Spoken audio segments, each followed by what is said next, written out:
National turmeric board జాతీయ పసుపు board announcement నిన్న ప్రధానమంత్రి గారు చేసినాక నిజామాబాద్ పార్లమెంటు నియోజకవర్గంలో ప్రత్యేకంగా తెలంగాణ వ్యాప్తం మొత్తం ఒక భారతీయ జనతా పార్టీలో పండగ వాతావరణం. జరా డోర్ పెట్టేసేయమ్మా, డోర్ తీయకండి, డోర్ పెట్టే తాళం వేసి డోర్ క్లోజ్ చేసేసి అందరిని పంపించేసి కార్యకర్తలు దయచేసి జర బయటకు పోయండి.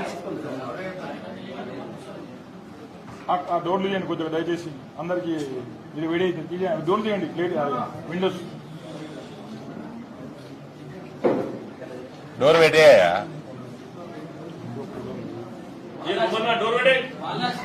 చేతులు లేకుండా బయట నిలబడండి, డోర్ క్లోజ్ చేసి మీడియా సమావేశం కార్యకర్తలు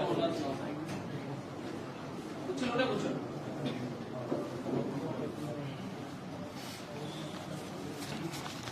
తెలంగాణ మొత్తంలో భారతీయ జనతా పార్టీ శ్రేణుల్లో ఒక పండగ వాతావరణం. ఉత్తర తెలంగాణలో రైతు సంఘాలలో ఫార్మర్ కమ్యూనిటీ ఓవరాల్ గా చాలా ఉత్సాహంగా ఉన్నారు. అనేక మంది, కొన్ని వందలాది ఫోన్ కాల్స్, సోషల్ మీడియాలో వేలాదిగా కంగ్రాచులేషన్స్ మెసేజెస్, పార్టీలకు అతీతంగా నా హ్యాండిల్స్ పైన రావడం జరిగింది. కానీ 3 కాంప్లిమెంట్స్ నేనైతే మీ ముందర పెడుతున్నానో ఈ 3 కూడా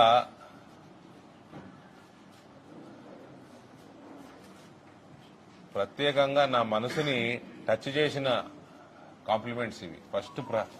ఫస్ట్ నేను చేసిన ట్వీట్కి, నిన్న నేను చేసిన ట్వీట్కి ప్రధానమంత్రి గారి ధన్యవాదాలు తెలియజేస్తూ పసుపు బోర్డు, దాని ఆవశ్యకత, దానివల్ల జరిగిన ప్రయోజనాలు, పసుపు పంట యొక్క ఇంపార్టెన్స్ మన కల్చర్లో, మన రిలీజియన్లో, దాని గురించి నేను ఒక ట్వీట్ చేస్తే దానికి ప్రధానమంత్రి గారు మళ్ళీ రీట్వీట్ చేయడం జరిగింది. ప్రధానమంత్రి గారు ఏమంటారంటే, మన రైతుల శ్రేయస్సు, సౌభాగ్యాలే ఎల్లప్పుడూ మా మొదటి ప్రాధాన్యత. జాతీయ పసుపు బోర్డును ఏర్పాటు చేయడం ద్వారా మన పసుపు రైతుల సామర్థ్యాన్ని సరిగ్గా వినియోగించుకోవడం, వారికి తగిన మద్దతును అందించడమే మా లక్ష్యం. ముఖ్యంగా దీని ద్వారా నిజామాబాద్కు అందే ప్రయోజనాలు అపారం. మన పసుపు రైతులకు ఉజ్వల భవిష్యత్తు అందించేందుకు మేము ఎంతవరకైనా వెళ్తాము, ఏమైనా చేస్తాము. ఈ లాస్ట్ 2 లైన్స్ దయచేసి మీడియా హైలైట్ చేయాలా. ప్రధానమంత్రి గారు ట్వీట్ చేస్తూ, మన పసుపు రైతులకు వాళ్ళ ఉజ్వల భవిష్యత్తు అందించేందుకు మేము ఎంతవరకైనా వెళ్తాము, ఏమైనా చేస్తాం. నిన్న ప్రధానమంత్రి గారు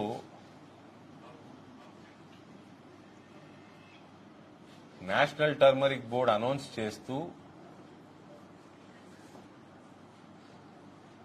ఏదో అనౌన్స్మెంట్ లాగానే చేయలేదు ఆయన. మన పసుపు యొక్క డిమాండ్ ప్రపంచ స్థాయిలో పెరిగింది. కోవిడ్ మహమ్మారి తర్వాత దీని డిమాండ్, పసుపు యొక్క ప్రయోజనాలు ప్రపంచవ్యాప్తంగా తెలుస్తుంది. అందుకని ఎక్స్పోర్ట్స్ పెరుగుతున్నాయి. దానికి అనుగుణంగా భవిష్యత్తులో ఇటువంటి ఆపర్చునిటీ మనం మిస్ కాకూడదు, దీన్ని ఇంకా ఎక్స్పోర్ట్స్ ఇంకా పెంచుకుంటూ పోవాలా అన్న ఒక ఉద్దేశంతో మళ్ళా ఈ బోర్డు ద్వారా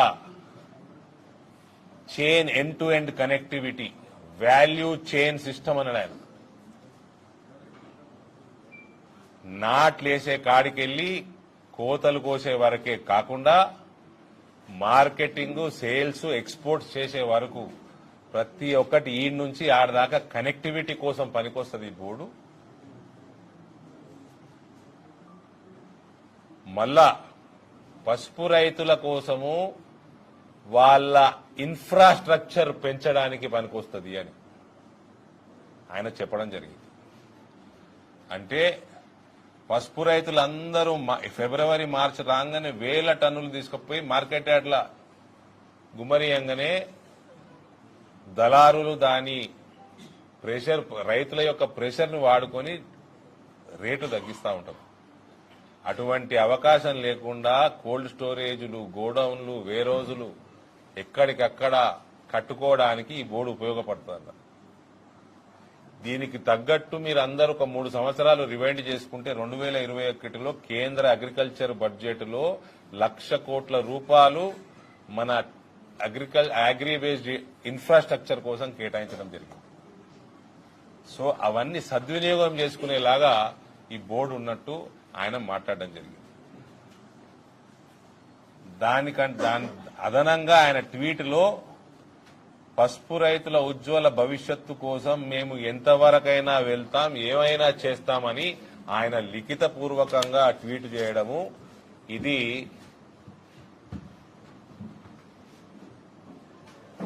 నాకు 3 కాంప్లిమెంట్స్ లో ప్రథమంగా నాకు బాగా నచ్చిన కాంప్లిమెంట్.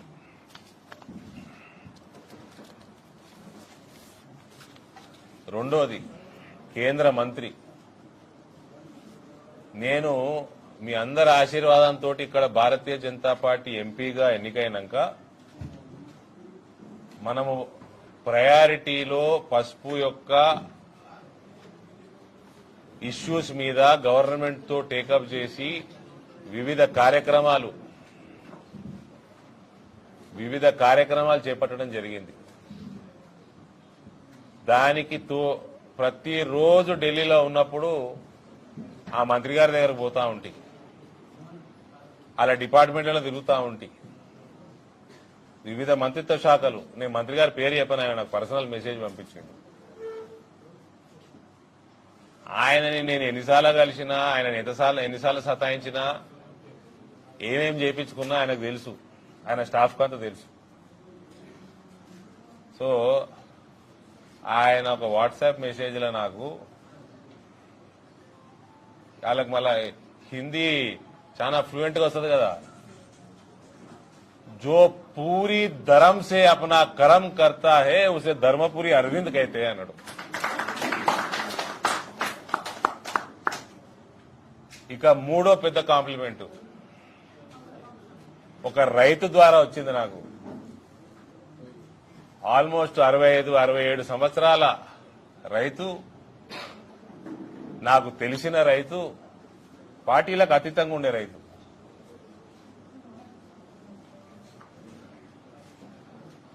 అరవింద్ గారు ఇవాళ రాజకీయ నాయకుల మీద మళ్ళా మాకు భరోసా ఏర్పడ్డది అని చెప్పడం. భరోసా కోల్పోయిన ఉంటిమి, ఇవాళ మళ్ళా మాకు భరోసా కలిగింది అని ఆయన చెప్పడం జరిగింది.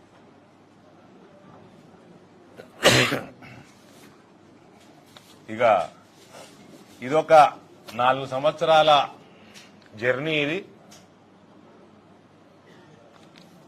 ఫస్ట్ టేకప్ చేసినప్పుడు ప్రత్యేక పసుపు బోర్డు కోసము వాతావరణము ఢిల్లీలో డిపార్ట్మెంట్స్లలో ఎంతవరకు అనుకూలంగా ఉంది, ఎంతవరకు అనుకూలంగా లేదు, ఇవన్నీ గమనించి మనము బిర్యానీ తినాలా అని మనకు నోట్ల నీళ్లు ఊరుతా ఉంటాయి. దొరకలేదనుకో, ఇలా గాంధీ జయంతి దొరకదు, ఉపాసం ఉండం కదా, దొరికింది భోజనం చేసి నడుపుతా ఉంటాం సిస్టమ్ కొలాప్స్ కావద్దు. పరిస్థితులను బట్టి రైతు ప్రయోజనాలకి ఏం అవసరమో ఆనాడు ఆ పని చేసుకుంటూ పోవాలి. ఆనాడు స్పైసెస్ బోర్డు రీజనల్ ఆఫీస్ రావడం జరిగింది. ఇదే అమిత్ షా గారు ఎవరైతే ఇవాళ పసుపు బోర్డు రావడంలో కీలక పాత్ర పోషించినరో ఇదే అమిత్ షా గారు నా ముందర ఫోన్ చేసి దేశము పసుపు ఎట్లా ఇంపోర్ట్ చేస్తుందని తిట్టిన దాఖలా నా ముందరే తిట్టిండు. ఆయన ఎవరిని తిట్టాలో తిట్టిండు. పసుపు దిగుమతులు తగ్గించేసి ఎగుమతులు పెరిగేటట్టు చేసి పసుపు యొక్క యాక్టివిటీ పెరగడానికి regional office cum extension center మనకిచ్చి బంగ్లాదేశ్ కి రైళ్లేసి అనేక ఎక్స్పోర్టర్స్ యొక్క ట్రేడర్స్ యొక్క మీటింగ్ల ఫ్రీక్వెన్సీ పెంచుకుంటూ 30 కోట్ల బడ్జెట్ కేటాయించి పాలిషర్లు, బాయిలర్లు, టార్పాలిన్లు ఇటు వివిధ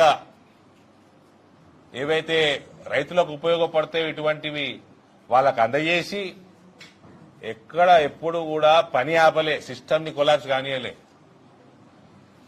మనం చేసే పనికి, రైతుల శ్రమకి, రైతుల అందరికీ మంచి సమయం ఎట్లొచ్చిందంటే మహమ్మారిలో మీరు కష్టపడి పండించే పసుపు యొక్క విలువ విదేశాలలో తెలిసింది.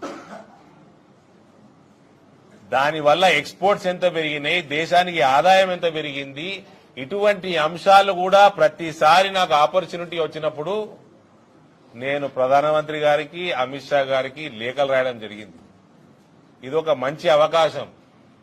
మీరు యోగాని ప్రమోట్ చేస్తున్నారు. మన పసుపు కూడా మన కల్చరు, మన రిలీజియన్ లో చాలా ఇంపార్టెంట్ యోగాలాగా.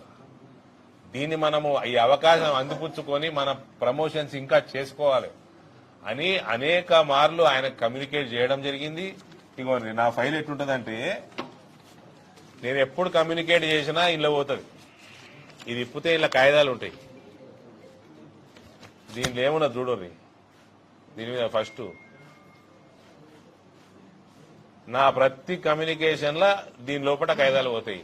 నేను ఎన్వలప్ లో పెట్టి పంపియా, ఇది పంపిస్తా ప్రధానమంత్రి కార్యాలయంకైనా ఏదైనా. 1 డిస్ట్రిక్ట్ 1 ప్రోడక్ట్ కింద పసుపు ఉన్నట్టు నిజామాబాద్. కాబట్టి ఎప్పుడు అవకాశం వచ్చినా గుర్తు చేసుకుంటూ ఇవాళ దేశము 5 ట్రిలియన్ ఎకానమీ దిశగా దూసుకుపోతా ఉంటే దాంట్లో పసుపు కూడా చిన్నదైనా దాంట్లో ఒక ఇంపార్టెంట్ భాగంగా ఉంటుంది సార్. ఎకానమీయే కాదు, పసుపుని మీరు తీసుకురావడం వల్ల, బోర్డు క్రియేట్ చేయడం వల్ల ఇతర ఏదైతే ప్రోడక్ట్స్ ఉన్నాయో మన మొత్తం మన జీడిపికి సంబంధించి దేశంలో అవన్నిటికి కూడా శుభసూచకం అవుతుంది సార్ అని చెప్పి ఒక ఎమోషనల్ యాంగిల్ కూడా తీసుకొచ్చి దీని వెనుక చాలా కమ్యూనికేషన్ ఉన్నది. సో సైంటిఫిక్ గా, ఎకనామికల్ గా, కల్చరల్ గా అన్ని రకాలుగా మనం అప్రోచ్ చేసి దానికి తోడు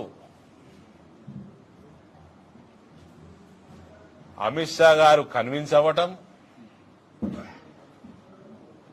ఆయనని కన్విన్స్ చేయటంలో మన రాష్ట్ర వ్యవహారాల ఇన్ఛార్జ్ సునీల్ బన్సల్ గారి యొక్క శ్రమ చాలా ఉన్నది.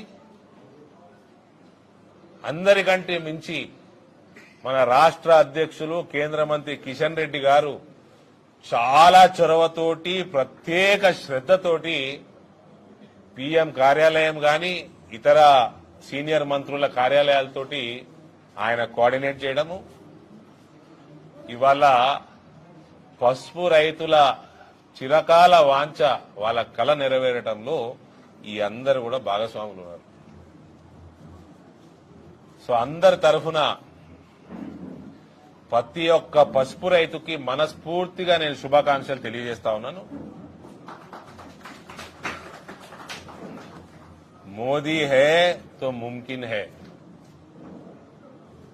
ఈ పసుపు బోర్డు మోదీ గారి హయాంలో రావడము ఇది ఇంకింత ఉపయోగము. G20 మామూలుగా అయితే మామూలుగా వెళ్ళిపోవు. నరేంద్ర మోడీ నాయకత్వంలో G20 అనే ప్రధానమంత్రిగా అవడంలో చాలా వ్యత్యాసం ఉంటది మామూలు ప్రధానమంత్రి ఉన్నప్పటికంటే. మన కల్చర్ ఎట్లా పోయింది ప్రపంచంలో. లేకపోతే మీటింగ్లు అయితే, ఎకనామికల్ రెజల్యూషన్స్ అయితే, ట్రేడింగ్ రెజల్యూషన్స్ అయితే ఎక్కడో అక్కడ వీగుతారు. మళ్ళా ప్రతి ఒక్కడికి ప్రతిసారి కలిసినప్పుడు ప్రతి ప్రధానికి ప్రతి రాష్ట్రపతికి బ్యాక్గ్రౌండ్ లో మన కల్చరు, మన మందిరాలు, భారతదేశం యొక్క ఔన్నత్యము ఎక్కడ కూడా ఛాన్స్ వదలడు ఆయన. సో ఇటువంటి ప్రొయాక్టివ్ ప్రధాని కింద ఆయన అనౌన్స్ చేయటము విధంగా ఇది ప్రతి ఒక్క పసుపు రైతు చేసుకున్న అదృష్టము, వాళ్ళ శ్రమకి ఫలితం ఇది. ఇక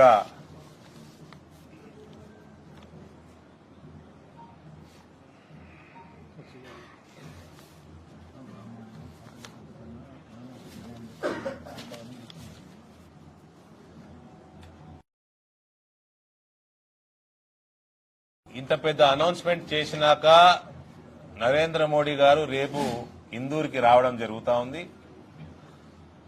నాకు అందుతున్న సమాచారం మేరకు చాలా గ్రామాల పసుపు పండించే ప్రతి గ్రామంలో కూడా రైతు సంఘాలు రాజకీయాలకు అతీతంగా పార్టీ పేర్లు లేకుండా నరేంద్ర మోడీ గారికి ధన్యవాదాలు తీర్మానాలు చేస్తున్నాయి. రేపు స్వాగతం పలకడానికి వాళ్ళు స్వచ్ఛందంగా వస్తున్నట్టు కూడా వాళ్ళు తీర్మానాలు చేస్తా ఉన్నారు. బట్ ఇది చాలా సంతోషదాయకం. నేను కూడా మీ ద్వారా రైతు సమాజానికి రిక్వెస్ట్ చేస్తా ఉన్నాను, మనము మన మీద చిత్తశుద్దితోటి పనిచేసిన వాళ్ళకి మనం ఆశీర్వాదం ఎప్పుడు ఉంచాలి. రేపు నరేంద్ర మోడీ గారు నిజామాబాద్ కి ఇందూరుకి రావడం, ఆయనని మనం స్వాగతించడం టోటల్ భారతీయ జనతా పార్టీ క్యాడరే కాదు, యువతనే కాదు, ఇందూరు ప్రాంత యువతనే కాదు, రైతాంగం తరఫున కూడా మనం అందరం కూడా స్వాగతం పలకాల్సిందిగా నేను ఒక మెంబర్ ఆఫ్ పార్లమెంట్ గా మీ అందరినీ కోరుతా ఉన్నాను. ఆయన ఒక మాట అన్నాడండి,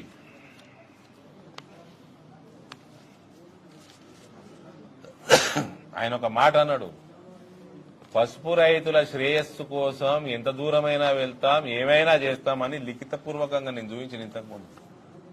కాబట్టి అటువంటి కమిట్మెంట్ ఉన్న నాయకుడి యొక్క సభని మనము విజయవంతం చేసుకోవడం అది మన రెస్పాన్సిబిలిటీగా మనం భావించాలి.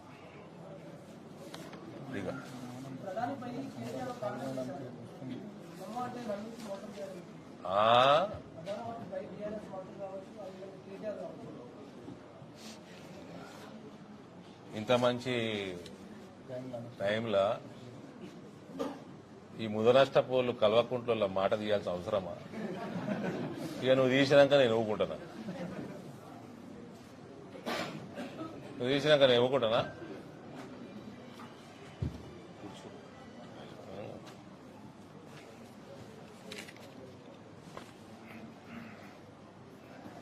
ఏమన్నాడా కేటీఆర్? మరోసారి శేఖర్ మరోసారి చెప్పు.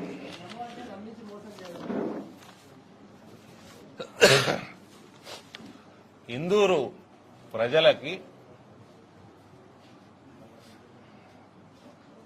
నేను మోదీ భక్తుడిగా నేను పరిచయం అయినా ఇది 2017 సెప్టెంబర్ 17 నాడు. మా నాయనకు సంబంధం లేకుండా, మా నాయన టీఆర్ఎస్ పార్టీ నుండి కాంగ్రెస్ లేడు అప్పటికి. మా నాయన పెద్ద నాయకుడు అని అందరికి తెలుసు. మీ అందరి ఆశీర్వాదం ఆయనకు ఎప్పుడు ఉంటుంది. మీ అందరూ ఆయన శ్రేయోభిలాషులే.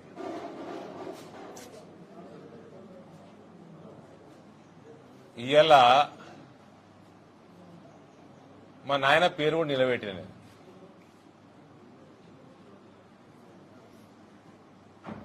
కవిత కూడా నిలబెట్టింది వాళ్ళ నాయన పేరు. కేటీఆర్ నిలబెట్టిండు.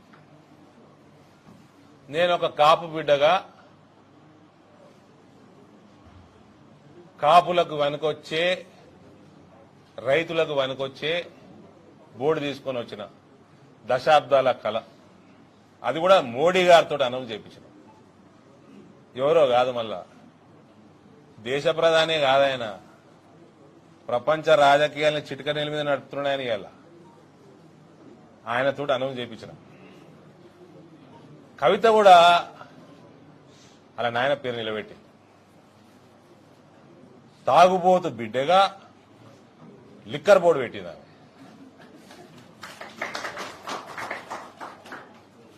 ఆమె నిలబెట్టి నాయన పేరే ఉద్దస్తమానం తాగేటోని బిడ్డే తాగుడు వ్యాపారం చేస్తున్నాడు.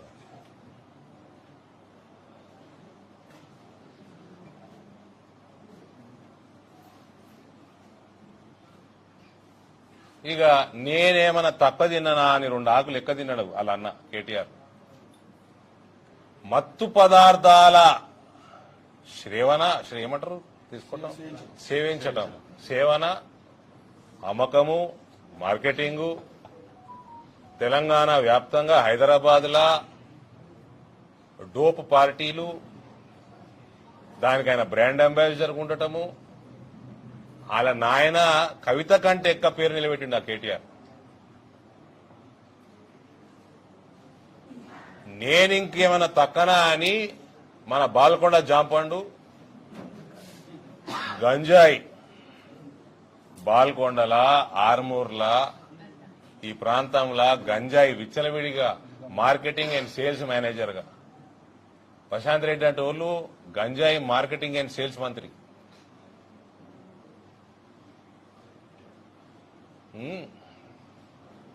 అసలు నేను ఇందూరు ప్రజల్ని నేను రిక్వెస్ట్ చేస్తా ఉన్నా, ఈ కల్వకుంటెళ్ల విషయం మాట్లాడేటప్పుడు దయచేసి నా భాష మీద నేను ఎన్నడూ కేసీఆర్ని పట్టుకొని రెండ ముఖ్యమంత్రి అనలే. అటువంటి భాష నేను మాట్లాడే ఎప్పుడు ఆ 3rd class fellow KCR 3rd class language మాట్లాడుతుంది. కానీ మనకు మాట్లాడగలిగిన దాంట్లో కఠినమైన భాష వీళ్ళ మీద వాడతా. నేను వీళ్ళని గద్దె దించే వరకు వాడతా. మీరందరూ కూడా నాకు సపోర్ట్ చేయండి దాంట్లో. వీళ్ళు ముగ్గురు విషయంలోనే, మళ్ళీ కాంగ్రెస్ వాళ్ళ విషయంలో కానీ సోనియా గాంధీ కాడికెళ్ళి రేవంత్ రెడ్డి దాకా నేనేం మాట్లాడా. వాళ్ళకు ఏ రకంగా ఎట్లా మాట్లాడాలనో వాళ్ళకి దీటుగా సమాధానం ఇవ్వడం మాకు తెలుసు, అది ఇస్తాం కూడా. అది మీరు హర్షించారు కూడా, సమాజం హర్షించారు కూడా సోషల్ మీడియాలో. కానీ వీళ్ళు ముగ్గురు విషయంలో వీళ్ళ దొరతనము, వీళ్ళ తోలు తీసి డోలు కట్టే వరకు దయచేసి నాతో కోఆపరేట్ చేయండి. నరేంద్ర మోడీ మోసం చేసినాడు. నీకో సిగ్గుమాలిన పుట్టుబడి నీది, మీ అయ్యదో సిగ్గుమాలిన పుట్టుబడి, మీ చెల్లైతే మహిళ అయిపోయింది. మీరు మనుషులా? మీరు నోటికి అన్నం తింటుండ్రా? మీరు నరేంద్ర మోడీ గారిని ఎట్లా మోసగాడంటారా? ప్రతి సంవత్సరం 10 లక్షల ఉద్యోగాలు ఇస్తున్నాడు ఆయన. ఈ సంవత్సరం కూడా దాదాపు 6.5 లక్షల ఉద్యోగాలు ఇచ్చేసి ఇంకా 3 నెలల సమయం ఉంది. 100 కోట్ల ముద్రా లోన్లు నా నియోజకవర్గంలో ఇచ్చిండు ఆయన. అట దేశవ్యాప్తంగా ఇచ్చిండు. 3.5 కోట్ల ఇండ్లు కట్టించి హిందూ లేదు, ముస్లిం లేదు, క్రిస్టియన్ లేదు, అందరికి అప్పచెప్పిండు.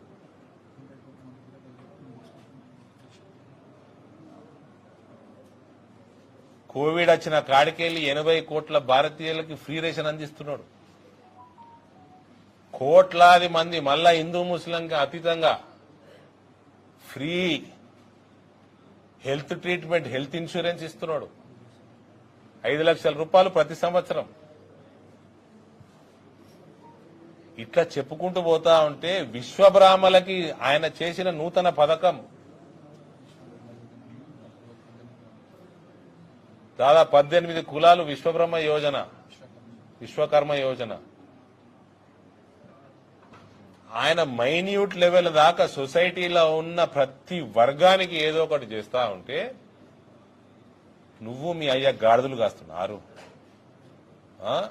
నువ్వు మనిషికి నువ్వు నోటికి అన్నం తింటావా? ఏం తింటావు కేటీఆర్? నీ లెక్కెంత? నీ పత్రం ఎంత? మీ చెల్లె లెక్కెంత? మీ అయ్యన్న ఇంతో అంతో ఉద్యమం చేసిండు, మీరు ఎడికెళ్ళి వచ్చి చచ్చిండ్రు. మీరు వచ్చి మీ అయ్యన్న నాశనం చేసిండ్రే మీరిద్దరు.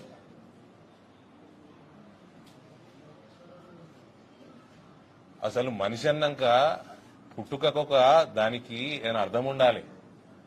ఇక నేను ఒకసారి ఎంపీ అయినా, నేను ఇలా బోర్డు తెచ్చిన కోమటిరెడ్డి వెంకటరెడ్డి అన్నాడు ఆయన నాతో, రాజకీయాలు అతీతంగా వెంకన్న ఏమన్నాడు, అరవింద్ నువ్వు గెలిచినావు, ఆ పసుపు బోర్డు తెచ్చి మాధవనగర్ ఫ్లైఓవర్ కట్టిస్తే నువ్వు ఎప్పటికీ ఎంపీ అన్నాడు ఆయన. మాధవనగర్ ఫ్లైఓవర్ సగం పని అయిపోయింది, పసుపు బోర్డు మోదీ గారు అనౌన్స్ చేయడము, రేపు ఎల్లుండి ఆర్డర్ కూడా వెళ్తుంది. అంటే రాజకీయాలకు అతీతంగా, పార్టీలకు అతీతంగా ప్రజలకు గాని రైతులకు గాని ఏమైనా చేస్తే నిలబడిపోతాం. ఇలా నేను నిలబడిపోతానే. మీరే పీకనీకి వచ్చినారు, రాజకీయాలకి దోసుకోనీకి వచ్చినారు. మనుషులా గాడిదలా? మీ మనిషి పుట్టుకనేనా అనేది? మనుషులు తల వంచుకుంటున్నారు ఇలా నిన్ను నీ చెల్లని చూసి. ఆమె మహిళ అయిపోయింది. పసుపు రైతులు మాక్సిమం మహిళలు. వాళ్ళ పని నేను చేస్తున్నా, మీ అయ్యనేమో తాగుతాడు, తెలంగాణ మొత్తం తాగిపిస్తున్నాడు, దాన్ని వ్యాపారం చేస్తేవి నువ్వు, దాని లిక్కర్ స్కామ్ అంటివి. తాగుబోతు మొగోడు చేసే పని నువ్వు చేస్తున్నావు. కవిత ఈమె మళ్ళా భారత్ శక్తి, నారీ శక్తి, ఈమెకేం సంబంధమే? పక్కకు కూర్చున్న వాళ్ళు 4 సార్లు పార్టీలు మారిన వాళ్ళు, కాంగ్రెస్ టికెట్ తీసుకొని కేసీఆర్ దగ్గర పైసలు తీసుకొని ఎగబెట్టి వీకిరు 4 రోజుల ముందర ఎలక్షన్. భారత్ శక్తి, నారీ శక్తి అనుకుంటే ఈమెనే చెప్పాలి. ఈమె రాణి రుద్రమదేవి రేపు మాపు జైలుకు పోతుంది.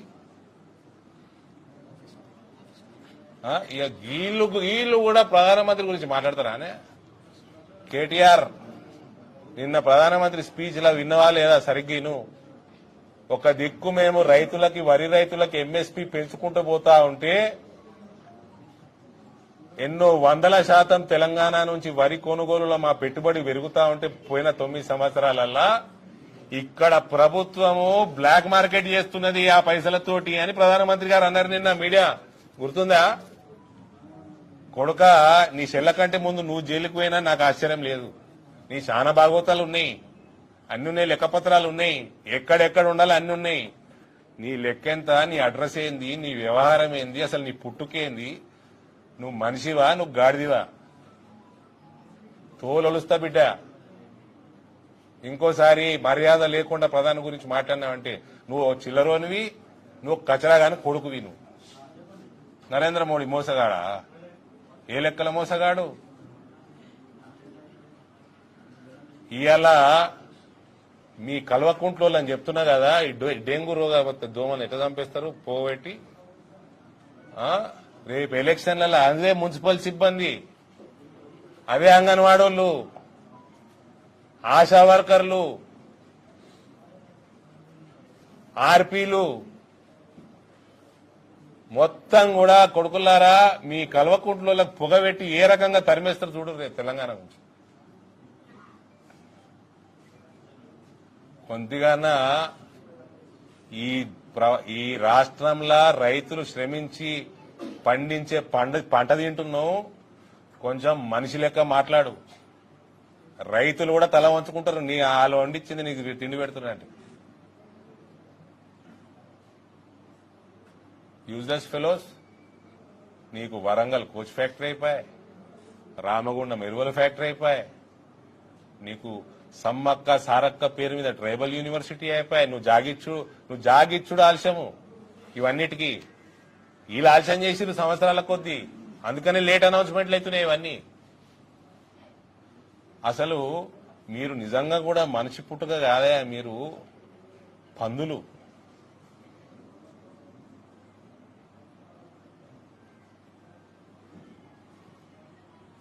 పందులలో మహిళలు పురుషులు ఇద్దరు కాదు. చెప్తున్నా, మర్యాద దక్కదు. తోలు ఒలిసి డోలు కడతాం బిడ్డ. ఇంకోసారి మర్యాద ఇచ్చుకో. మీ అయ్యనొచ్చి సావుమన్నాడా ప్రధానమంత్రి వచ్చినప్పుడల్లా? రిసీవ్ చేసుకోమను. 1 కాదు 2 కాదు, ఎన్ని ప్రాజెక్టులు ఇస్తున్నాడు రాష్ట్రానికి? 9 సంవత్సరాలల్లా అంతకుముందున్న హైవే ఎంత ఉండేనో దానికి డబల్ అయింది తెలంగాణలో. Highway network, railway network double అయింది. మొన్న 4.5 కోట్లు పెట్టి నిజామాబాద్ నుంచి మీదకెళ్ళి పోతాం, తెలంగాణ మీదకెళ్ళి అటు ముత్కేడ్ నుంచి డోన్ దాకా కర్నూలులో మొత్తం 90% రూట్ అంతా తెలంగాణ. 4.5 కోట్లు అనౌన్స్ అయింది. పొద్దున్న లేస్తే ఏమిచ్చిండు మీరిచ్చేది లొటపీసు, నువ్వు ఇచ్చే ట్యాక్సులు లొటపీసు, దానికి 4 ఇంతలు ఎక్కువ వస్తుంది దేశానికి వెళ్ళి. ఎన్నిసార్లు రుజువు చేయమంటావు? తాగుబోతోని కొడుక, ఎన్నిసార్లు రుజువు చేయమంటావు? ఈ ప్రశాంత్ రెడ్డిని వంగబెట్టి ఒప్పించినాం కదా మొన్న. ఫ్రీగా 5,500 కోట్లు రాష్ట్రానికి వచ్చినట్టు.